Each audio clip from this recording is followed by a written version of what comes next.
Merry Christmas, everyone, and I want to acknowledge the Christmas miracle.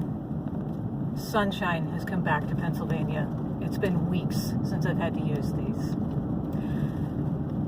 Other than that, Christmas is not looking like it normally does. Ordinarily, in December, my family is up to our necks in choir concerts and music events. And that's not happening this year. Why? Because singing is dangerous. How did singing become dangerous? All right. I have been involved in choirs my entire life. I was born into a musical family. I've done choirs in school, church, and community. Never have I ever, not once, not a single time, heard that singing spreads disease. And you know what else? Choirs always sing for Christmas. We're always getting ready for some big Christmas event. And that's the beginning of cold and flu season. Without fail, somebody is losing their voice. And they're getting sick. And the big concern is, will their voice come back by the time we need to perform? I have never heard anyone say, oh, we're all going to get it because we were all in close proximity and spitting all over each other while we sang. And I'm talking, we had members of the choir who could barely walk, they were so old, but they could still sing. And they were not concerned about catching something from someone else who was singing on top of them. Where did this come from? Oh, well, this virus is so much more contagious than those. Really? This virus is 1/10 as contagious as measles. There are lots of viruses that are more contagious than this, but suddenly we have a new standard. If singing were a dangerous pastime, we would have heard about it by now. If it's true this year, it was true in the past. If it was not true in the past, it's still not true. And you know why this makes me angry?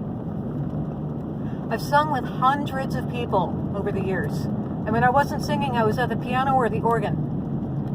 I've worked with all of these people. And we didn't always see eye to eye politically, or doctrinally, or socially. But you know what happened when we had rehearsal and when we performed together? None of that mattered. We were making music together. We were setting aside differences and making something incredible. And it didn't matter that we weren't the same on everything else. I see the same thing in sports. People who play on a sports team set aside their differences because they enjoy what happens when they come together and make something together. Now, what happens when you remove those opportunities and criminalize them in society? All you have left are the differences. Those same people that we used to make music together, now all we have are our political differences, our other differences. There's nothing that unifies us anymore. This is a loss to the world, to isolate people and emphasize the things that they don't have in common, rather than allowing the opportunities for people to come together, work together, and create amazing things. Now those things are criminalized. What do you think is going to happen? Might it result in broken relationships? Riots? Damage? Some of it permanent? We need things that bring us together. And this is the season that used to bring all kinds of people together to do things that the rest of the year they didn't necessarily do. This was the season of unity. And now it's the season of, how dare you get together with your family?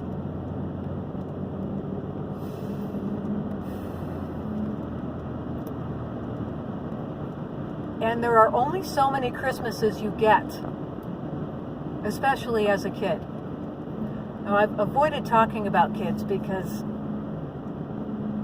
It's always been a sensitive topic to talk about kids, but I think we need to talk about it. Singing was my kids' big extracurricular activity. In fact, one of the last things that we did as a family before the world shut down in March was we attended what turned out to be their last choir concert. My 3 oldest kids were involved in a community choir that was amazing. And my 4th child was looking forward to the time when she was old enough to join. And we got to see their last Christmas concert. No, not Christmas. We got to see their last concert in March. And that week, the world shut down.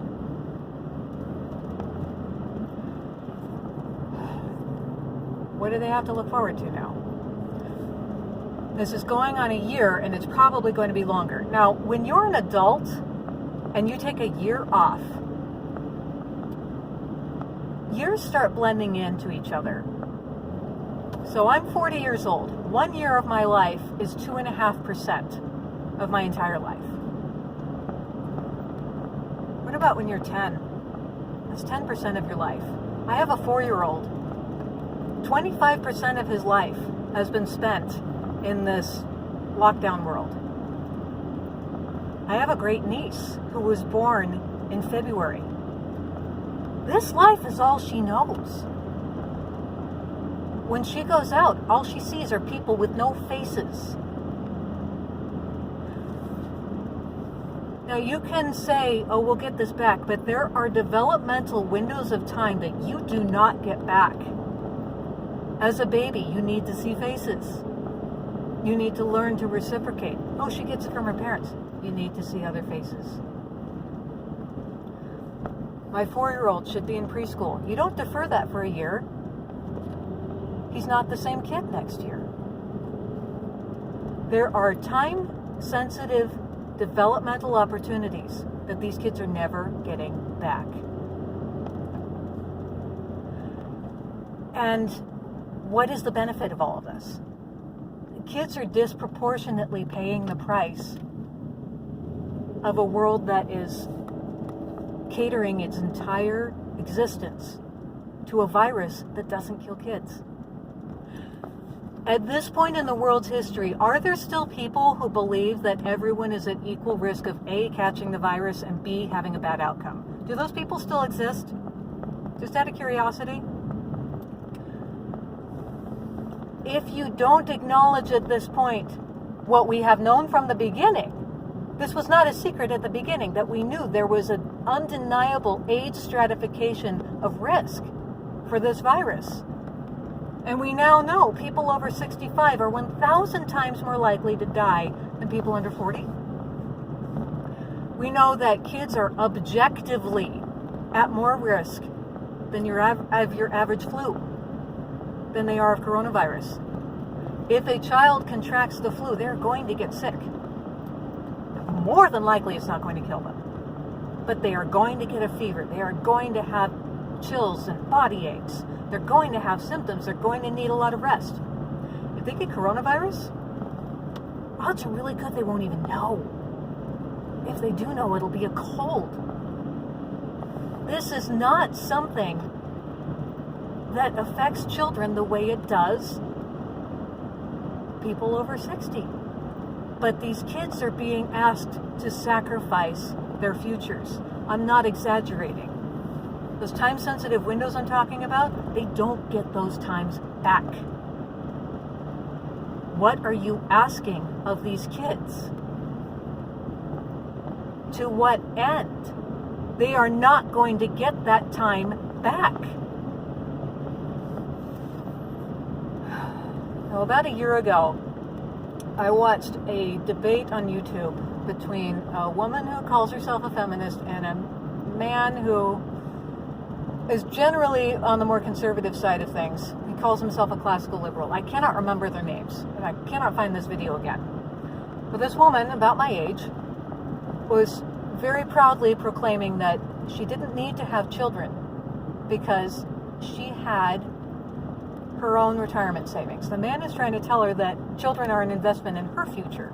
She said, no, I have my own money. Look, that is wonderful. I am so glad that you are financially independent. But going back to our discussion on risk and safety and all that, what are you going to do with that money? When you retire, you can't eat that money.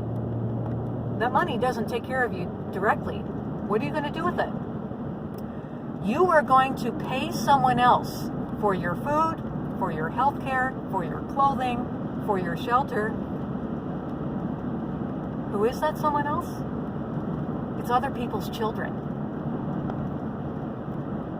Your maintenance as you get older depends on there being a functional next generation. Now, you can opt out of having children. That's fine.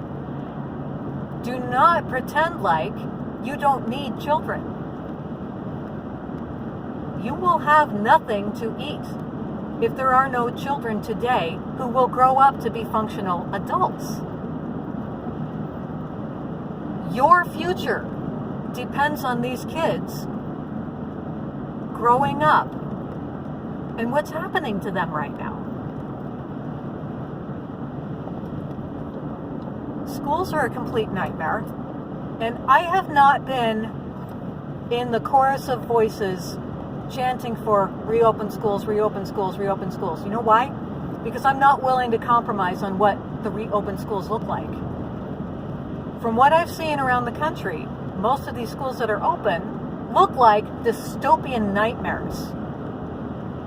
And they were something that I had no interest in.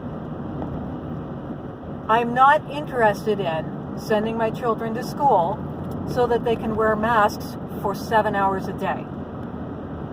I'm not interested in sending my children to school so they can bathe in caustic cleaning chemicals. I'm not interested in sending them to school so that they can be berated for trying to socialize. There are no extracurriculars that they can do because singing is now a crime. A lot of schools don't have any extracurriculars at all. And who is this all benefiting? Purportedly, it is benefiting the teachers, not the students. And we don't have evidence that schools are spreading the disease. My local schools that my children are not in, every time they report a case, every single case did not occur within the school. So I have not been part of the effort to reopen schools because I'm not willing to compromise.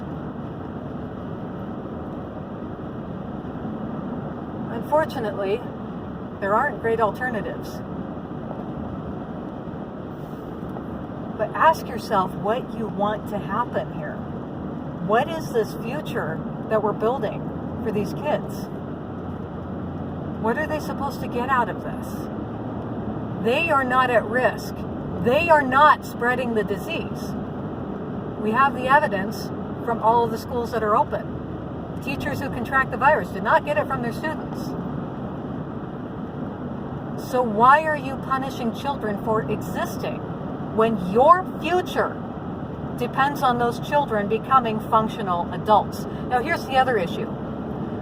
If you're telling these kids that they have to follow all these new rules, all of which are counterintuitive, it is counterintuitive for a kid not to play with another kid, not to share toys and snacks with another kid, to cover their face. All of those are counterintuitive. If you're telling these kids they need to do this to protect adults,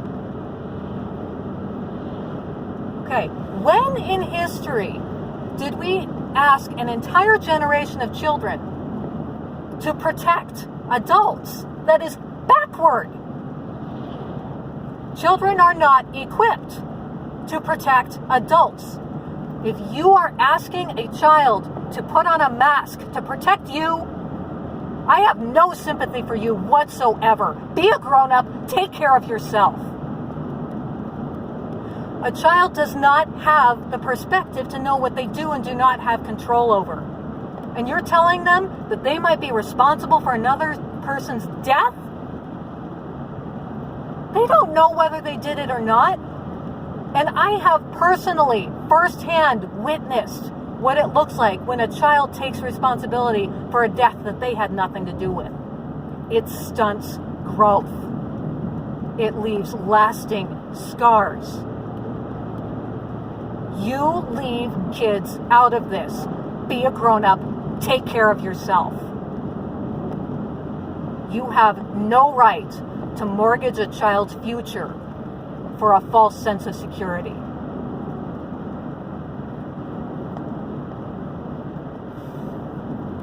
And now you're seeing why I've avoided this topic. This, more than anything else, gets my blood pressure up.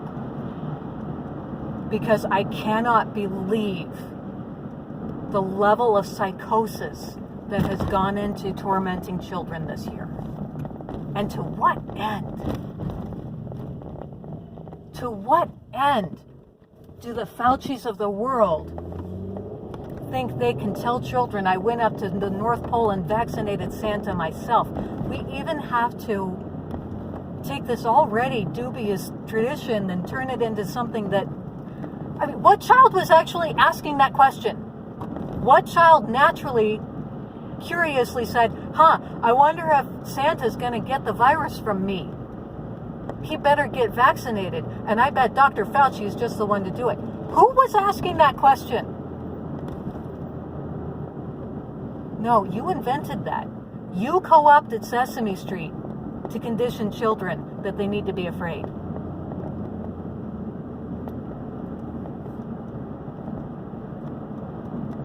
I'm going to say it one more time and then I will sign off. Be a grown-up. Take care of yourself. If you want a future, then it is on you to make sure there's a future for these kids. Otherwise, you doom yourself as well as them. Have a Merry Christmas, everyone. Enjoy it with childlike wonder.